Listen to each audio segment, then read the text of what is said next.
Assalamualaikum warahmatullahi wabarakatuh. Waalaikumsalam warahmatullahi wabarakatuh. Bismillah, walhamdulillah, wassalatu wassalamu ala rasulillah, la hawla wa la quwwata illa billah.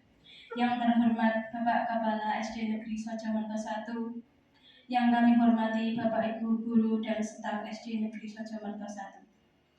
Puji syukur atas kehadirat Allah Subhanahu wa Ta'ala yang mana telah memberikan kita nikmat sempat sehingga kita semua dapat berkumpul di ruangan ini dengan acara diseminasi budaya positif di sekolah tanpa halangan apapun.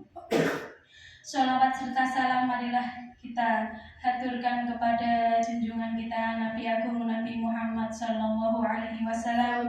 Semoga kita semua mendapat syafaat yaumul qiyamah. Amin. Allahumma amin. Langsung saja saya selaku pembawa acara akan menyampaikan susunan acara. Acara yang pertama pembukaan, acara yang kedua sambutan kepala sekolah, acara ketiga penyampaian materi diseminasi oleh Ibu Sucia Dewi, yang keempat acara penutup dan doa. Langsung saja acara kita mulai. Marilah kita buka acara dengan bacaan basmalah bersama-sama. Bismillahirrahmanirrahim. Lanjut dengan acara yang kedua, sambutan kepala SD Negeri Sojamerto 1 kepada Bapak Haji Sapardi SPD, dipersilakan. Bismillahirrahmanirrahim. Assalamualaikum warahmatullahi wabarakatuh. Waalaikumsalam warahmatullahi wabarakatuh. Alhamdulillahirabbil alamin. Wassalatu wassalamu ala asyrofil mursalin wa ala alihi washabbihi ajmain. Asyhadu an la ilaha illallah wa asyhadu anna Muhammadar Rasulullah wa ba'du. Yang saya hormati Ibu Sucia Dewi selaku CGP angkatan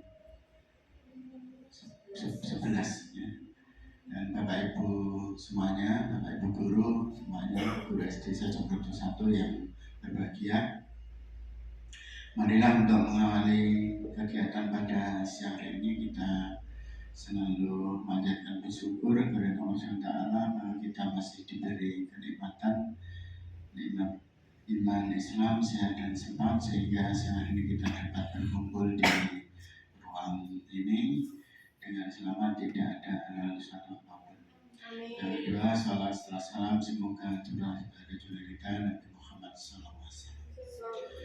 Bapak Ibu yang saya hormati, terutama pada Ibu Sucia Dewi selaku kepala sekolah SD Sojamerto 1 ini, pertama kali mengucapkan selamat dan apresiasi kepada Ibu Sucia Dewi selaku calon guru penggerak angkatan 11 dari SD Sojamerto 1 ini, yang dimana pada hari ini akan melaksanakan kegiatan diseminasi budaya positif di SD Sojamerto 1. Untuk itu saya ucapkan selamat dan kepada teman-teman guru semuanya, sekiranya nanti dapat menjadi peserta, dapat mengikuti dengan baik apa yang disampaikan oleh Ibu Sucia Dewi nanti. Selanjutnya kepada teman-teman yang lain, kegiatan yang dilaksanakan ini semoga menjadi motivasi dan menjadi daya tarik untuk di waktu yang akan datang untuk mengikuti jejak dari Bu Sucia Dewi, di mana kita sudah di SD kita sudah akan ada 2 guru penggerak di SD kita. Yang pertama Pak Juri, yang kedua Bu Sucia Dewi. Nah, apa yang akan disampaikan nanti mungkin bagi teman-teman ada yang masih belum tahu atau belum pernah dilakukan, tapi juga mungkin juga sudah pernah dilakukan oleh semuanya. Yang jelas apa yang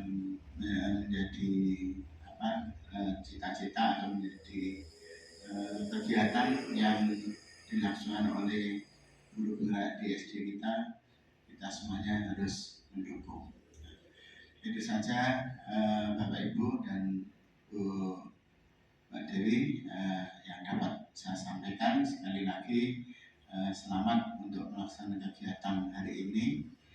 Semoga apa yang diprogramkan di CGP Angkatan 11 ini nanti kedepannya dapat berjalan dengan baik dan berlangsung secara sukses.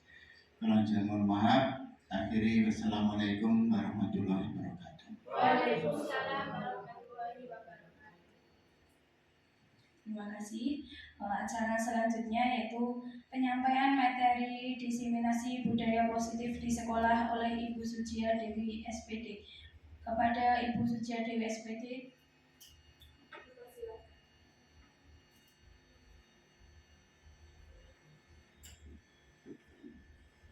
Bismillahirrahmanirrahim. Assalamualaikum warahmatullahi wabarakatuh. Waalaikumsalam warahmatullahi wabarakatuh. Yang terhormat Bapak Kepala SD Negeri Soejomarto 1, yang terhormat Bapak dan Ibu Guru SD Negeri Soejomarto 1.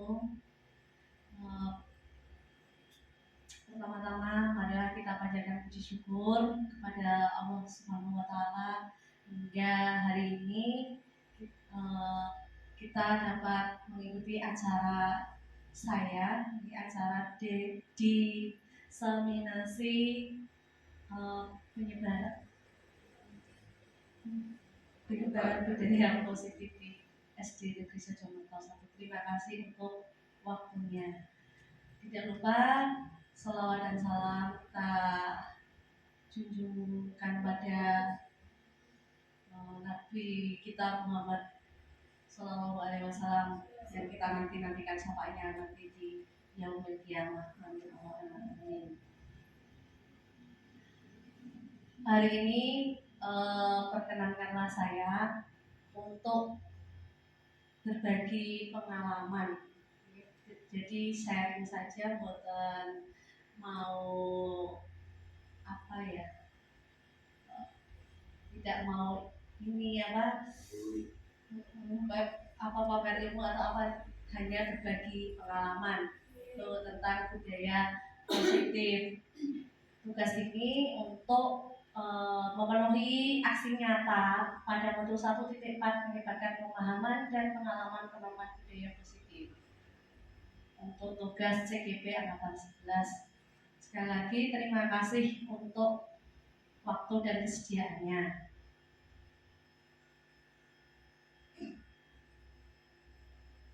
Bapak dan Ibu, langsung kita mulai untuk selanjutnya. Apa sih tujuan pendidikan itu? Tujuan pendidikan menurut KHD, Ki Hajar Dewantara, menuntut segala kodrat yang ada pada anak-anak agar dapat mencapai keselamatan dan kebahagiaan yang setinggi-tingginya, baik sebagai manusia maupun sebagai anggota masyarakat. Dalam konsep ini, pendidik hanya dapat menuntun tumbuh atau hidupnya kekuatan kodrat yang ada pada anak-anak agar dapat memperbaiki lakunya, bukan dasarnya. Hidup dan tumbuhnya kekuatan kodrat anak. Proses menuntun dapat dilakukan dengan menerapkan trisentra pendidikan, yaitu ing ngarsa sungtulodo, ing madya maun karso tuturi handayani. Jadi kalau kita menyadari tujuan pendidikan itu sebenarnya kita itu hanya menuntun, gitu. Menuntun. Jadi anak-anak itu sudah memiliki bakat kemampuan masing-masing. Kita tidak bisa memaksa harus jadi apa, bagaimana, tapi kita menuntun, membimbing lewat trisentra pendidikan, yaitu ing ngarsa sungtulodo. Berarti kalau di depan kita memberi contoh, ing madya mangun karso berarti napa nggih? Di tengah membangun, memberikan gitu.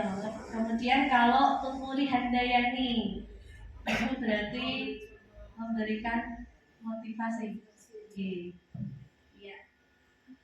Lanjut nggih. Untuk kita yang materi untuk hari ini, materi diseminasinya adalah budaya positif. Apa sih budaya positif niku? Budaya positif niku berarti merupakan nilai-nilai atau keyakinan-keyakinan dan kebiasaan-kebiasaan di sekolah yang berpihak pada murid agar murid dapat berkembang menjadi pribadi yang kritis, penuh hormat dan bertanggung jawab. Ini kalau di lingkungan kita sebenarnya banyak sekali yang bisa kita laksanakan nih Bapak Ibu. Budaya positif, kebiasaan baik, nilai-nilai, keyakinan-keyakinan yang berpihak pada murid. Kemudian konsep utama budaya positif. Konsep utama budaya positif diantaranya adalah pembelajaran paradigma baru, kemudian disiplin positif, kemudian kebutuhan dasar manusia, kemudian motivasi perilaku manusia, posisi kontrol restitusi, keyakinan kelas, dan segitiga restitusi. Nah, nanti poin-poin ini akan dijelaskan selanjutnya.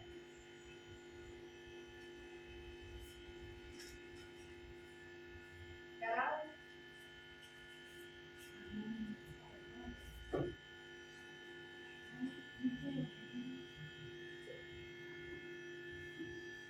pembelajaran dengan paradigma baru.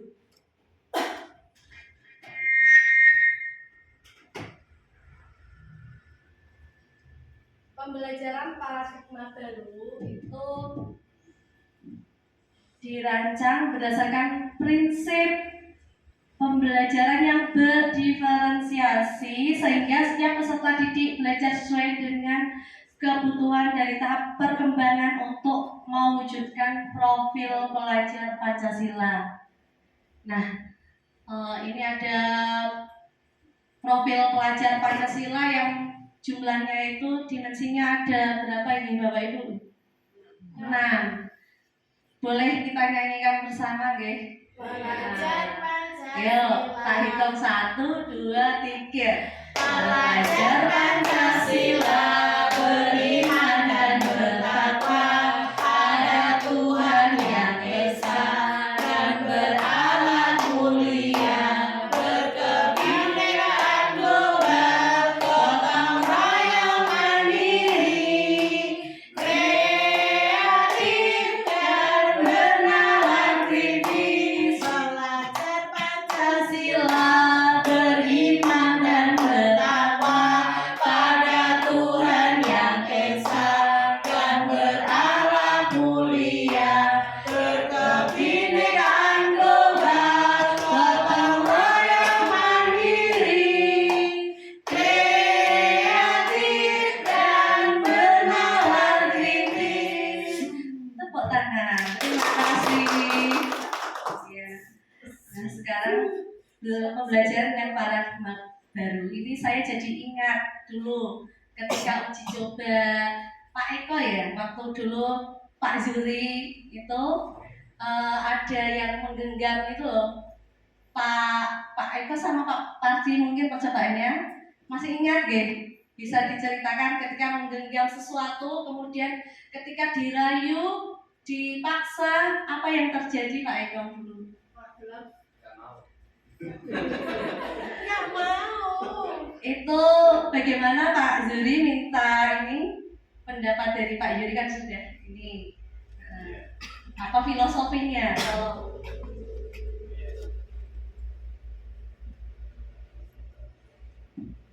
ya baik ya. Berbicara terkait dengan nilai apa namanya keyakinan ya.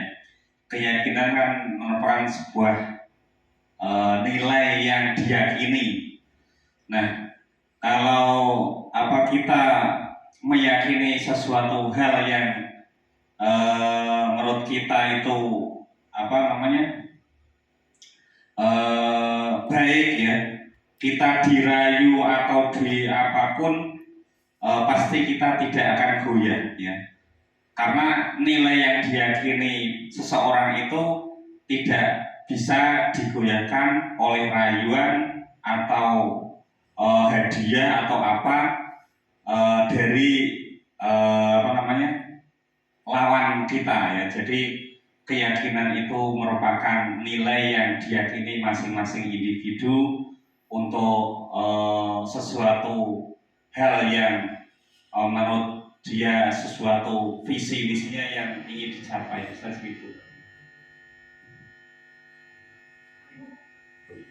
Oh ya, baik, terima kasih Pak Juri, sangat menggambarkan. Jadi itu semacam kayak dari dalam sendiri ya, keyakinan yang kuat tidak akan goyah. Nah, ini sesuai nanti di pembelajaran dengan Pak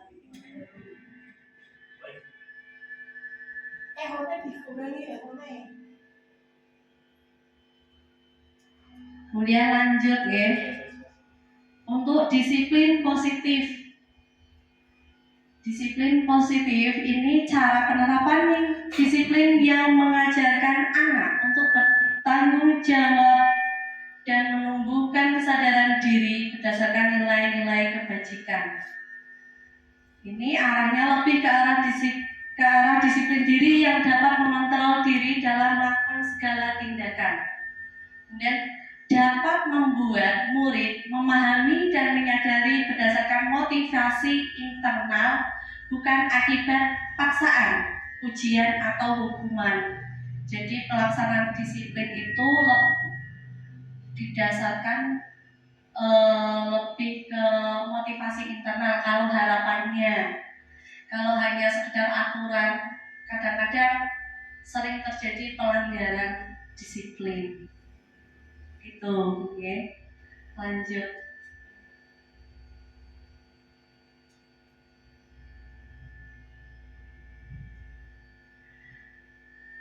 Kemudian kebutuhan dasar manusia. Nah, sebenarnya kebutuhan dasar manusia itu digolongkan menjadi 5. Yaitu yang pertama bertahan hidup, yang kedua kasih sayang dan rasa diterima, kemudian yang ketiga penguasaan, yang keempat kesenangan, kemudian yang kelima kebebasan. Jadi kenapa kita juga harus belajar tentang kebutuhan dasar manusia? Ternyata ini kadang menjadi penyebab masalah. Kalau ada di antara 1 atau 2 atau semuanya itu tidak tercukupi, itu menimbulkan masalah. Bertahan hidup itu contohnya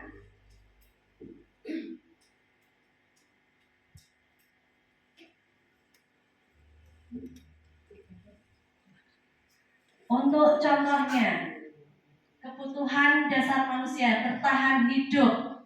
Kira-kira apa ini ya Bu? Nah, kalau bertahan hidup itu kebutuhan. Contohnya apa?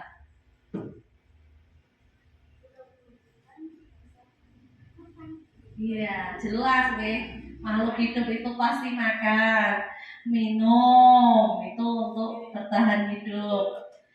Kemudian kalau yang kedua, kalau menurut Bu Eni, kasih sayang dan rasa diterima. Kalau dari Bu Eni sendiri bagaimana? Contoh konkretnya. Iya, pada anak. Ya, berarti anak ini biasanya kan butuh diperhatikan, kemudian mereka merasa dilindungi. Jadi di dalam kelas atau di dalam sekolah itu mereka merasa ada yang mengayomi, ya, merasa diterima dan diperhatikan baik oleh teman-temannya maupun oleh Oh, yes, setuju ya Bu Eni. Wow, setuju dengan pendapat Bu Eni. Betul.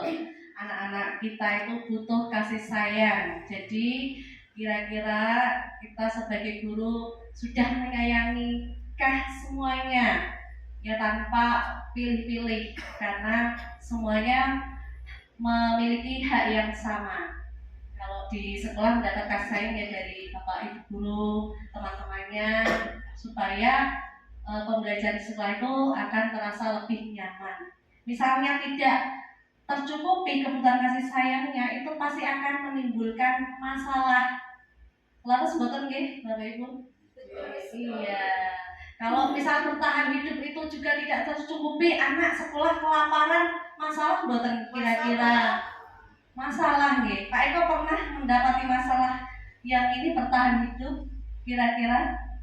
Anak-anaknya kelapar. Oh ya, mungkin berupa uang saku tidak dikasih orang tua. Itu bikin masalah juga ya Pak Eko ya? Sementara dari rumah belum sarapan, jadi di kelas promo-promo. Kira-kira bisa konsentrasi dengan pelajaran? Tidak bisa. Tidak bisa. Berarti setuju nggih? Kemudian kalau penguasaan yang ketiga, penguasaan itu berarti diakui prestasi dan kemampuannya, didengarkan dan merasa berharga, dihormati, dipercaya, kemudian memberi pengaruh.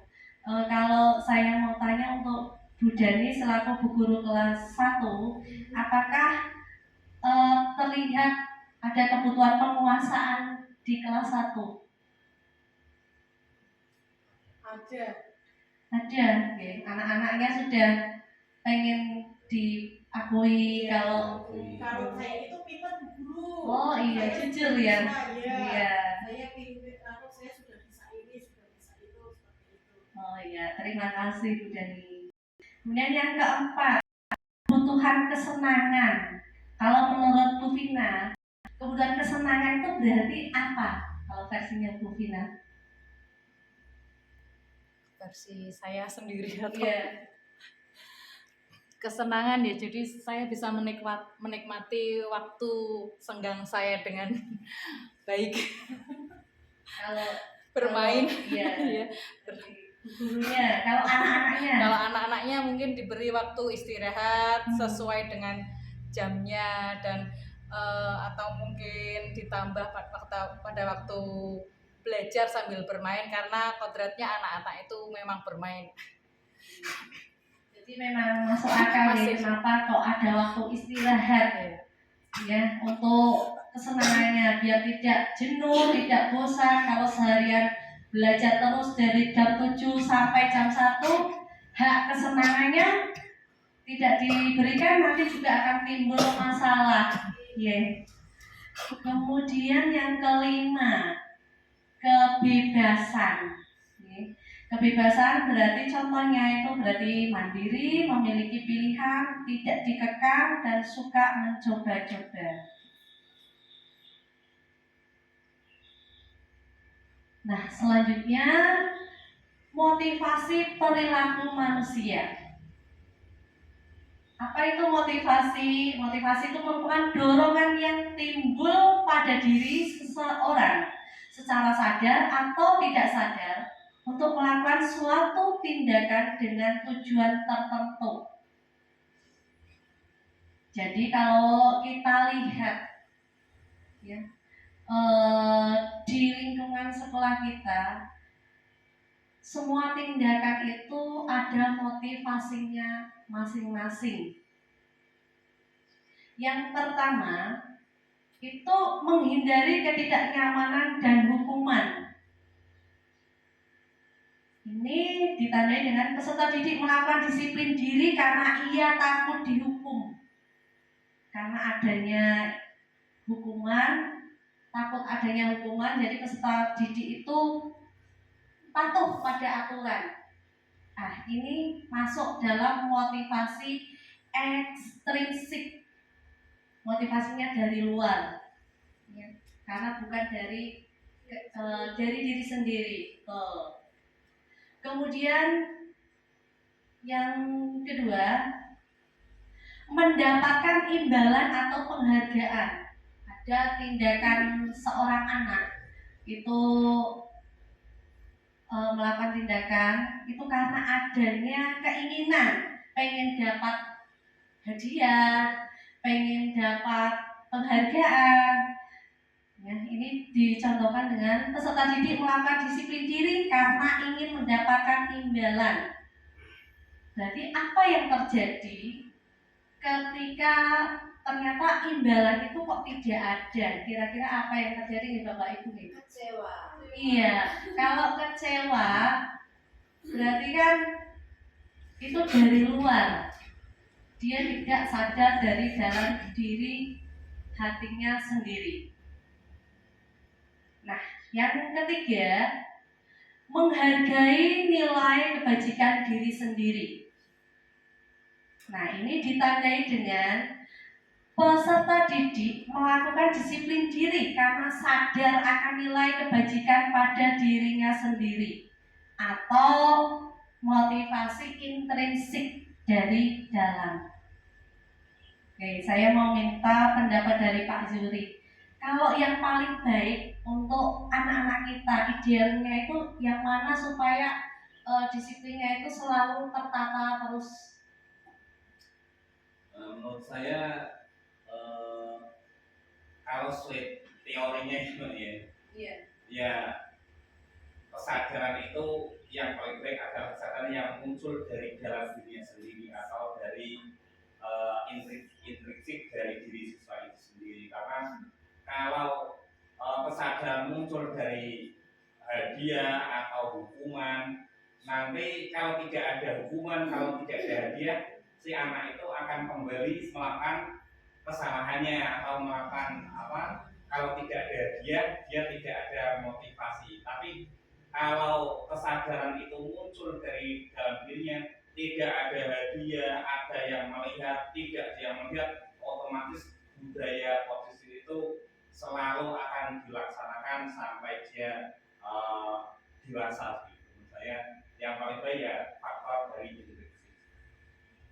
Oke, terima kasih Pak Yuri. Saya minta jawaban dari Bu Eni juga. Oke, Saya malah mau tanya ini Bu. Jadi malah saya ingin menanyakan bagaimana menimbulkan rasa atau motivasi siswa yang dari dalam, biar mereka itu tahu kebajikan dirinya sendiri dan melaksanakan itu setiap saat. Nah, ini saya tanyakan kepada Bu Dewi juga Pak Yuri, karena terus terang saya masih merasa kesulitan untuk memberikan mengarahkan siswa agar mereka punya motivasi intrinsik untuk selalu berbudaya positif ini. Begitu. oh ya malah tanya. Iya, saya malah Ya. tanya ini karena saya Kalau mau tahu. begitu saya coba jawab menurut saya nih, itu memang jadi PR yang berat. Ya. Bagaimana memunculkan motivasi intrinsik ininya? Bagaimana memunculkan motivasi intrinsik pada diri anak? Iya. Begitu. Kalau menurut saya berarti kita harus memberikan atau ngomongin hal-hal baik ini pada anak. Kalau anaknya sudah sadar, sudah menerima, misalnya kalau datang sekolah itu harus pagi karena bukan dari yang lain-lain, memang dari dirinya sendiri, itu berarti gimana ya, memunculkan kesadaran, ngomongi anak ngeten dari kula Bu dengan dengan memberi contoh mungkin ya, dengan memberi contoh pada anak, nanti anak-anak akan ngerti atau sadar dengan sendirinya. Mungkin kalau saya seperti itu Bu. Kalau menurut Pak Yuri bagaimana Pak Yuri? Ya, baik. Saya menambahkan apa yang disampaikan oleh Bu Dewi ya. Untuk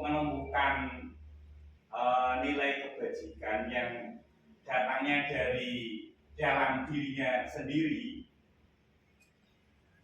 yaitu bisa kita laksanakan menggunakan itu dulu, yaitu segitiga restitusi itu ya.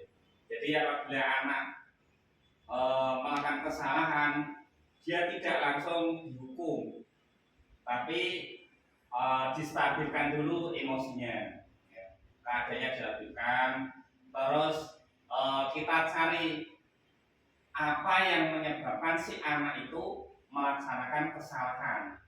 Tidak langsung kita, kamu ini gimana, datang atau seperti itu. Jadi stabilkan dulu emosinya, terus kita mencari tahu penyebab-penyebab yang melatar belakangi si anak itu, terus kita yakinkan di dalam dirinya. Kamu yakin apa tidak kalau kamu setiap hari berangkat pagi itu akan membawa hal positif yang akan membawa kamu hidupnya bisa lebih baik gitu. Jadi kita tanamkan keyakinan-keyakinan dalam diri si anak itu. Nah, ini memang yang dilakukan seperti ini tuh memang baru menurut saya di dunia pendidikan ini, karena kalau pendidikan zaman dulu kan pasti lewatnya hukuman, lewat hadiah gitu. Nah, melalui program ini, guru penggerak ini, kita dialihkan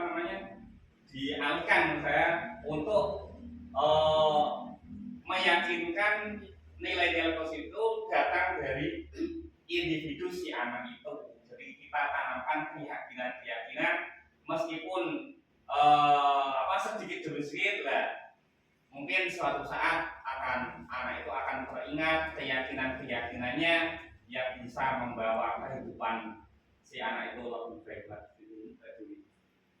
Terima kasih Pak Yuri. Begitu Bu Eni menanamkan keyakinan. Salah satunya penerapan proses segitiga restitusi nanti kalau ada masalah.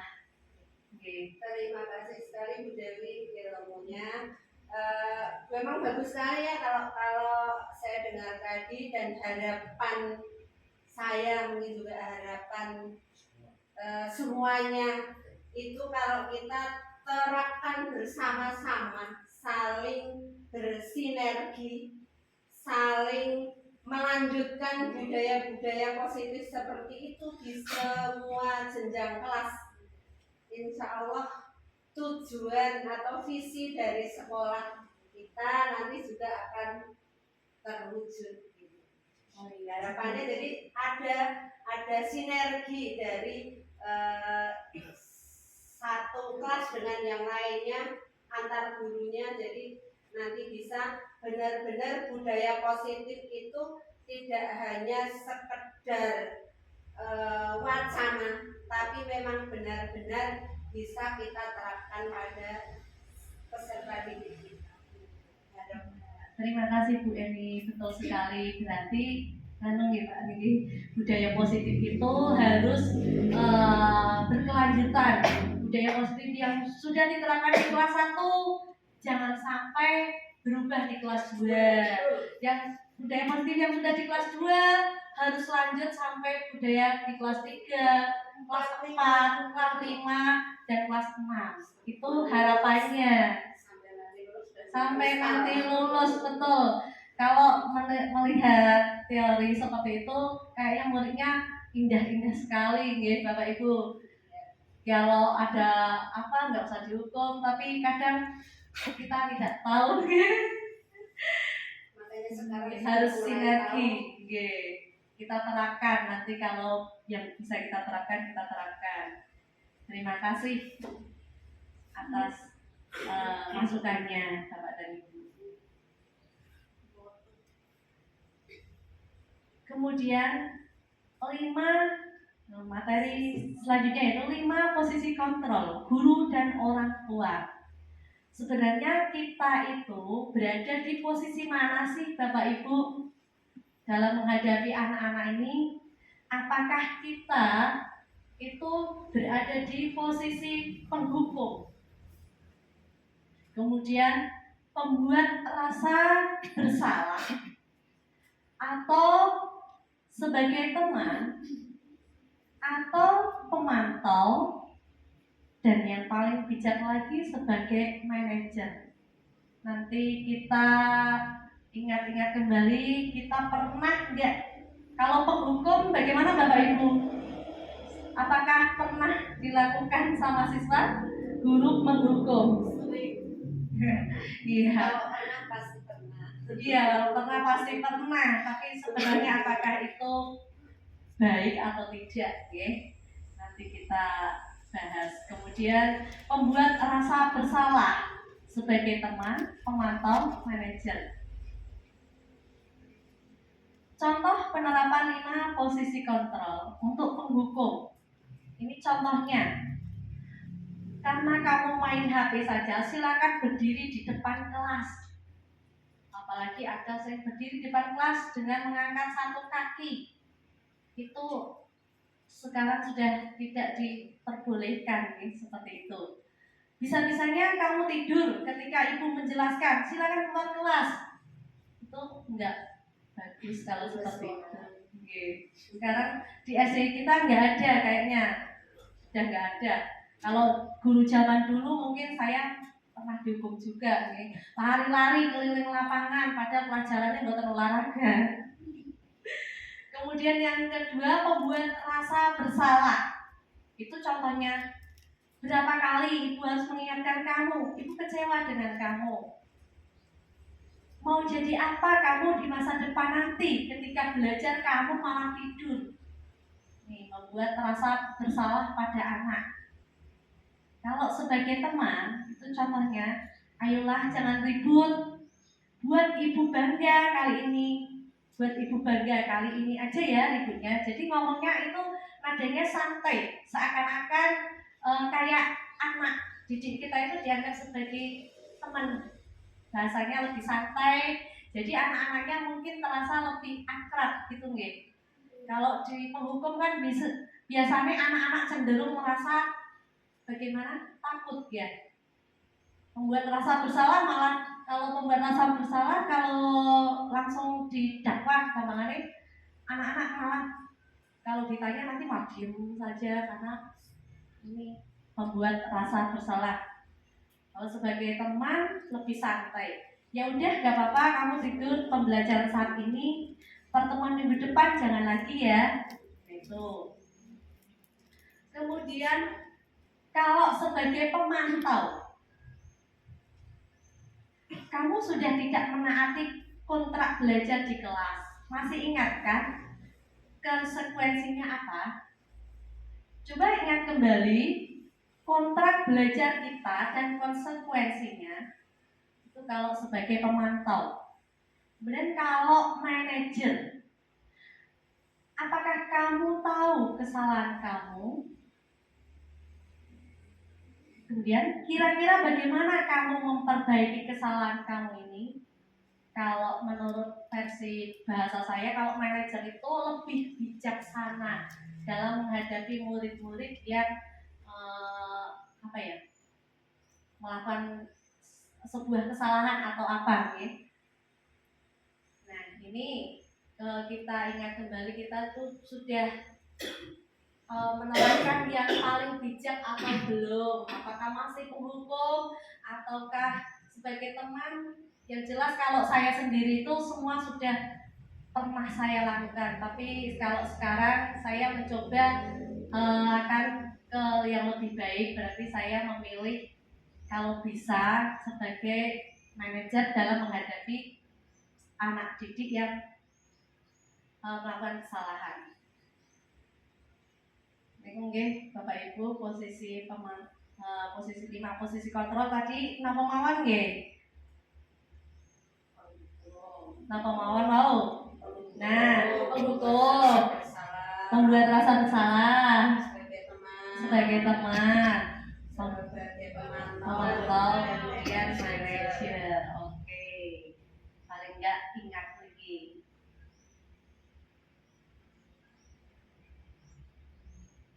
Sekarang keyakinan kelas. Keyakinan kelas adalah seperangkat nilai dan prinsip yang disepakati bersama oleh guru dan siswa untuk memandu perilaku dan interaksi di dalam kelas. Nah, ini ada pertanyaan. Mengapa keyakinan kelas? Mengapa kok tidak peraturan kelas saja? Nah, saya minta Pak Yuri berbagi pengalaman tentang ini. Mengapa kok keyakinan kelas? Mengapa kok keyakinan kelas bukan peraturan kelas ya? Menyambung yang saya sampaikan di awal tadi ya, bahwa keyakinan itu bukan sebuah nilai yang diyakini seorang. Kalau sudah menyangkut nilai dan keyakinan itu pasti mempunyai siswa itu akan memiliki kemauan yang kuat untuk melaksanakannya. Kalau peraturan kan sekedar, maksudnya peraturan itu kan dibuat oleh sebuah instansi, tapi keyakinan itu kan muncul dari dalam diri sendiri. Otomatis kalau sudah muncul dari dalam diri sendiri, individu tersebut akan sadar dan pasti akan durasinya itu akan lama, teringat lama, sehingga bisa menimbulkan nilai-nilai yang baik di dalam diri individu tersebut. Terima kasih Pak Yuri. Ya. Untuk keyakinan kelas itu berarti nanti akan lebih mengenal, lebih bermakna. Jadi tidak hanya sekedar takut pada peraturan. Kenapa kita memiliki keyakinan kelas? Ada tambahan juga, okay. Sebenarnya beda keyakinan kelas dan peraturan kelas itu apa sih? Keyakinan kelas itu terbentuk atas dasar kesepakatan semua murid dengan tuntunan dan bimbingan guru. Keyakinan kelas merupakan hasil diskusi mufakat bersama. Apa saja yang menjadi aturan yang dituangkan, poin apa saja yang dimasukkan ke dalam keyakinan kelas yang dibuat, serta apa konsekuensi yang diterima jika kita melaksanakan atau melanggar keyakinan tersebut. Jadi berdasarkan kesepakatan bersama. Sementara peraturan kelas itu dibuat disusun oleh satu pihak. Biasanya seperti itu, hanya satu pihak. Yaitu bisa ini dalam contohnya kalau peraturan kelas ya biasanya guru tanpa ada konsekuensi bersama, sehingga reward atau punishment yang diterima merupakan satu arah sebagai imbas dari aturan yang ditetapkan sepihak oleh guru. Penghargaan atau hukumannya itu hanya satu arah saja. Itu nih Bapak Ibu kenapa keyakinan kelas, kenapa tidak peraturan kelas baiknya, karena kalau keyakinan kelas itu akan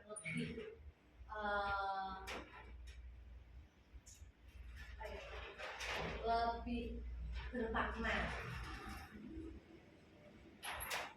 Sekarang kita masuk ke segitiga restitusi.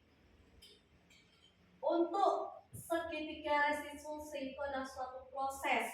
Restitusi sendiri adalah proses menciptakan kondisi bagi murid untuk memperbaiki kesalahan mereka, sehingga mereka bisa kembali pada kelompok mereka dengan karakter yang lebih kuat. Ini salah satu cara penanganan pada anak yang melakukan suatu kesalahan. Restitusi juga merupakan proses kolaboratif yang mengajarkan murid untuk mencari solusi untuk masalah mereka dan membantu murid berpikir tentang orang seperti apa yang mereka ingin menjadi atau tujuan mulia, dan bagaimana mereka harus memperlakukan orang lain. Ini dari kutipan dari Bosen 2004. Nah, jadi ketika restitusi itu ada 3 tahapan proses penyelesaian bagi siswa yang melakukan kesalahan. Kira-kira apa sih segitiga restitusi itu? segitiga restitusi terdiri dari 3 tahapan. Yang pertama, menstabilkan identitas. Kemudian yang kedua, validasi kebutuhan. Yang ketiga, menanyakan keyakinan. Pada tahapan menstabilkan identitas itu berarti contohnya setiap orang pernah melakukan kesalahan. Berarti dibuat stabil dulu, ditenangkan dulu, jangan langsung dihakimi. Itu dalam tahapan menstabilkan identitas. Kamu bukan satu-satunya yang pernah melakukan ini. Nah, jadi kesalahan itu wajar. Siapapun pernah melakukan kesalahan karena bukan manusia yang sempurna. Untuk tahap validasi kebutuhan,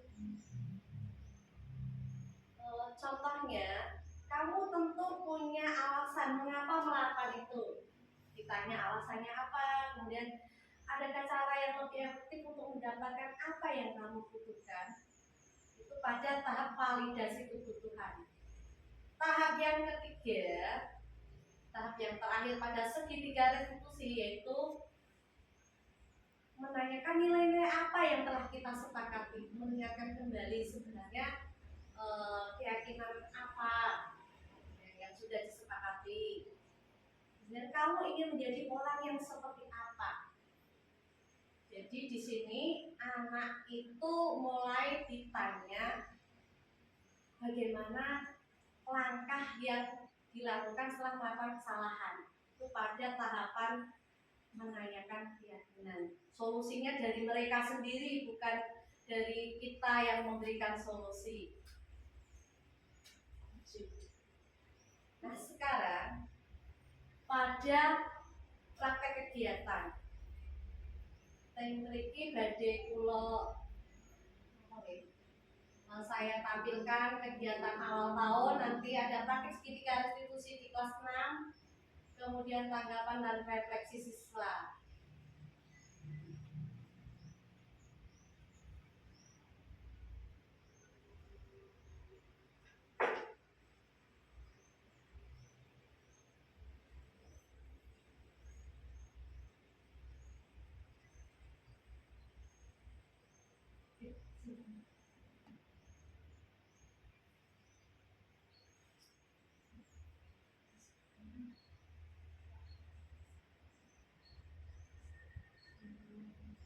Sinyalnya kok kelas 5. Sinyalnya ya siswa.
Mau masak sambal.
Sama saya Nenek Amber.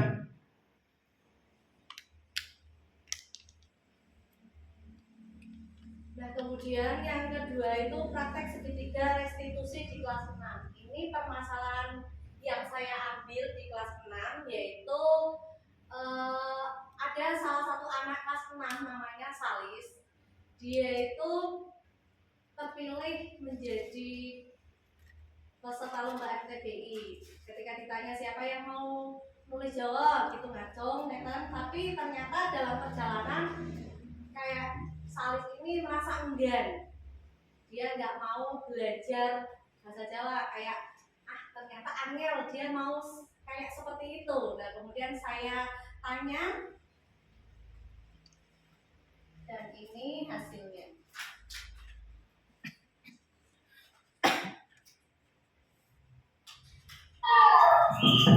Assalamualaikum Bu. Waalaikumsalam. Sini Salis, silakan duduk.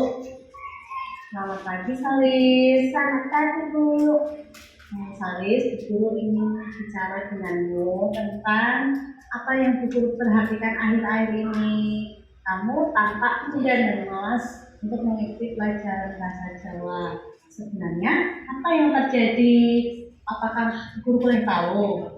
Ya Bu, saya akhir-akhir ini memang sering marah dan bahkan cenderung berontak. Itu karena saya sangat benci dengan pelajaran bahasa Jawa Bu. Sejak latihan perdana, saya merasa kesulitan dan kebingungan. Saya sulit menghafalkan aksara Jawa Bu. Saya tidak bisa lancar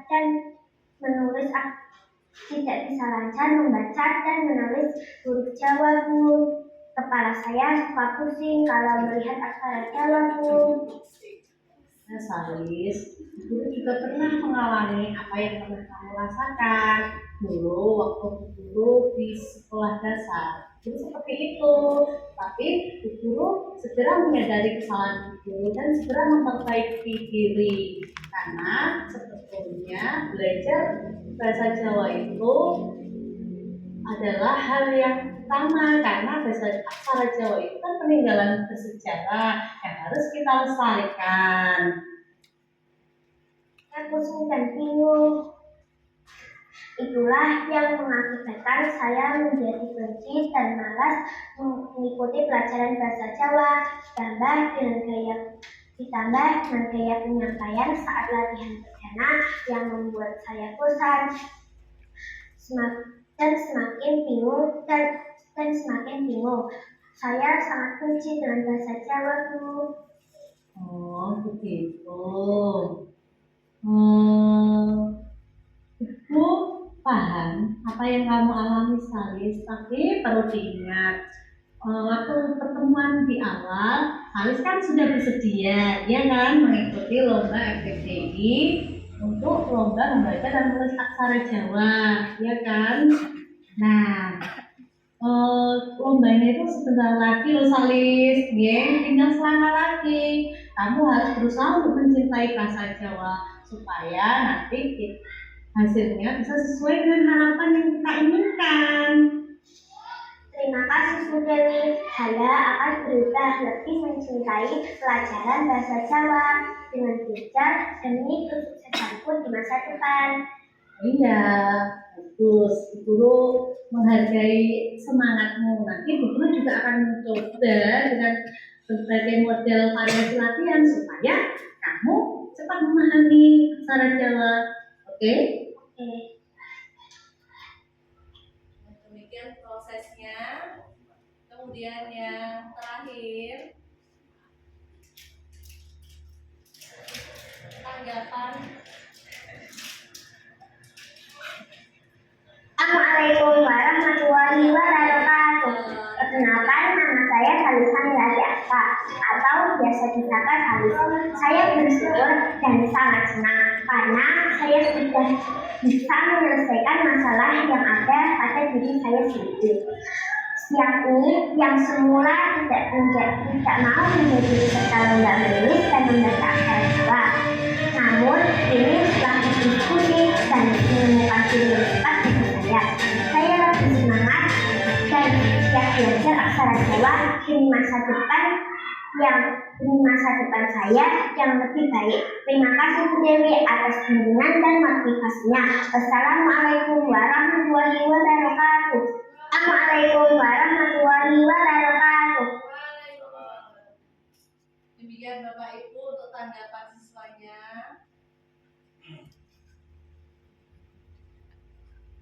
Kemudian yang ini untuk pertanyaan untuk diri kita sendiri, refleksi diri. Sudahkah kita menerapkan budaya positif di sekolah? Itu kita jawab diri sendiri, dengan pembuktian kita selanjutnya. Yang kedua, ingin menjadi orang yang seperti apakah kita ke depannya? Kemudian yang ketiga, selama ini apakah kita sudah menerapkan pembelajaran yang berpihak pada siswa? 3 pertanyaan itu untuk renungan kita. Dan yang terakhir, terima kasih Bapak dan Ibu. Apa yang saya sampaikan semoga bisa menjadi informasi atau pengalaman. Terima kasih dari saya, mohon maaf segala kekurangan. Wassalamualaikum warahmatullahi wabarakatuh. Waalaikumsalam warahmatullahi wabarakatuh.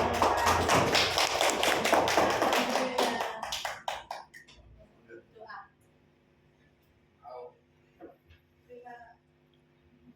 Terima kasih kepada Ibu Sucia Dewi. Semoga apa yang disampaikan bisa bermanfaat untuk kita semua hari ini. Acara selanjutnya yaitu doa akan disampaikan oleh Bapak Juli. Kepada Bapak Juli. Terima kasih. Mari kita berdoa di sebuah majelis ini ya. Mudah-mudahan apa yang sudah dilaksanakan oleh Mbak Dewi membawa berkahan, membawa keberkahan, membawa manfaat untuk Mbak Dewi secara pribadi dan kita di sini yang hadir pada acara hari ini. Mudah-mudahan semuanya membawa sosial untuk diri kita semua. Al-Fatihah. A'udzubillahi minasyaitonir rajim. Bismillahirrahmanirrahim. Alhamdulillahirabbil alamin. Arrahmanir rahim. Iyyaka na'budu wa iyyaka nasta'in. Shiratal ladzina an'amta 'alaihim. Bismillahirrahmanirrahim. Alhamdulillahirabbil alamin. Hamdan syakirin, hamdan na'imin, hamdan mu'afin, hamdan mu'afin. Ya Rabbana lakal hamdu kama yanbaghi li jalali Salatan tunjina biha min jamil aqwali wal afwal wa taqbilana biha min jamil al-hajat wa tutahhiruna biha min jamil sayyi'at wa tarfa'una biha ila a'la darajat wa tuqallibna biha min aqsal ghayat min jamil al-hajat wa barakatuh. Allahumma inna nas'aluka asma'an bina wa afdatan fil jasadina wa syahadatan qalbina wa barakatan fil rizqina wa tawbatan qabla al-maut wa rahmatan min al-maut. Allahumma hawwin 'alaina fi syahratin wa najatan min an-nar wal hisab. Rabbana zalamna anfusana wa lam taghfir lana wa tarhamna lanakunanna minal khasirin. Allahumma a'inni 'ala dzikrika wa syukrika wa husni ibadatik. Rabbana la tu'akhidhna in nasina aw akhtana. Rabbana wa la tahmil 'alaina israfan ma hamaltahu 'alal ladzina min qablina. Rabbana wa la tuhammilna ma la taqata lana bihi. Wa'fu 'anna waghfir lana warhamna anta maulana fansurna 'alal qaumil kafirin. Rabbana atina fid dunya hasanah wa fil akhirati hasanah wa qina adzabannar. Walhamdulillahi rabbil alamin. Terima kasih. Terima kasih. Acara yang selanjutnya yaitu penutup. Mari kita tutup dengan bacaan bersama-sama.